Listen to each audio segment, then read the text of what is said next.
Okay guys, welcome back na naman sa aking YouTube channel. No? So bukas update kay Nightcrow, starting yan ng 7 AM ng umaga hanggang 9:20 AM ng umaga pa rin. So ano may yung mga main updates? Unang-una dyan, 7 new events will be introduced. So unang-una dyan sa listahan, Blue Snake Skill Crafting Event. So ang gagawin mo lang dyan, tatapusin mo yung mission completion at saka check-in event. So makakuha ka dito ng 3 rare mount, solid dyan para sa mga alt. 3 rare weapon style, bound dyan, weekly. So 3 weeks aabutin, kaya 3 yung makukuha natin. Weekly yan guys. Tapos yung mga incense burner, compass, tsaka die, once per server. Hindi ko nga alam kung may ups to eh. Dapat may ups eh, no? Pero okay na rin yan, pansugal, para makapag-ups tayo. Yung pangalawa, mission completion, yan. Ito makukuha yung Blue Snake Skill, yung kanina natin sinabi. Makukuha mo siya sa mission completion, yan, dami oh. Kailangan mo lang mag-complete ng daily quest. So, ginagawa naman natin yan everyday. Tapos may summon. Ayan. Event. Dalawa yan guys. Pinagsama na. Isang obtain, isang summon. So, kapag obtain kahit combine, pwede yan. Tapos dito summon naman. Makakuha ka dito ng epic sure ball.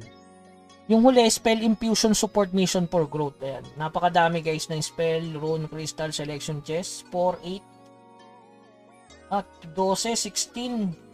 Tapos ano siya? 24. Yan, napaka-solid guys. Selection chest yan.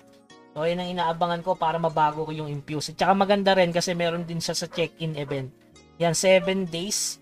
Makikita nyo spell rune ulit dito. Spell starlight selection chest. Dalawa guys. Kaya 14 pieces plus yung sa mission completion. Napaka-solid, no? So, yung pangalawa nila, higher skill trait added. Ito medyo alanganin dito guys. Skill advance pala. Kasi kailangan mo mag-dismantle ng epic skill. Kaya kung mapapansin nyo, tumaas na yung presyo ng skill sa global. No? Sa world exchange pala. Tsaka yung sa market natin, sa local. No? So, yun. Kailangan mo mag-dismantle para makakuha ka ng advanced skill points. Which is nababasag pa siya guys. No? Ano, 30% chance of success in production.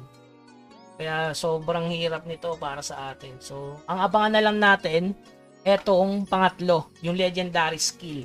Mag-ipon na lang tayo ng guild coins na 700k para makuha natin yung legendary skill. So, ang bigay nun is 30% increase normal attack damage 30%. So, para sa lahat na yan guys, no? Guild merchant 700k siya mga bossing. Tapos yung pang-apat, class change will commence. So, alam nyo naman yan, class change. Hindi yan libre, may bayad yan mga boss. Yung pang-lima, ito mount and weapon style transcend system added. So, ito yung sample niyan para sa mount na lang tayo guys. Ayan. So, level 1 pa lang. Grabe. Depth plus 3. 20 damage reduction. 500 HP level 1. Ano kaya kung ma-max mo siya? Tapos yung item na nakukuha dyan, na-farm daw siya sa World Dungeon Battleground level 80. Itong Orb of Fire. Ayan.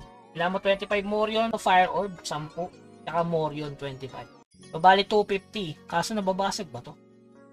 Wala naman sigurong basag to, no? Pag kinarap. Sa tingin ko makukuha din to sa sa TOT. Baka may libre sa TOT, no? Abangan na lang natin mga boss. Tapos yung pang-anim, itong 4 new mounts will be added. So nilabas to anniversary guys, ayan. Traverse Owl Bear. Tura, grabe no? Pinag-combine na ni Nightcrow mga bossing, ayan. So 4 na new mount, yun nilabas nila na anniversary yan guys. Tapos season 10 ng World Dungeon will begin. Class balance adjustment will be implemented. Regarding dito guys, wala akong alam or idea para dyan. So abangan na lang natin bukas. Okay, so yun lamang guys. Keep grinding. Huwag kalimutan mag-subscribe sa ating channel. Hanggang sa muli. Paalam.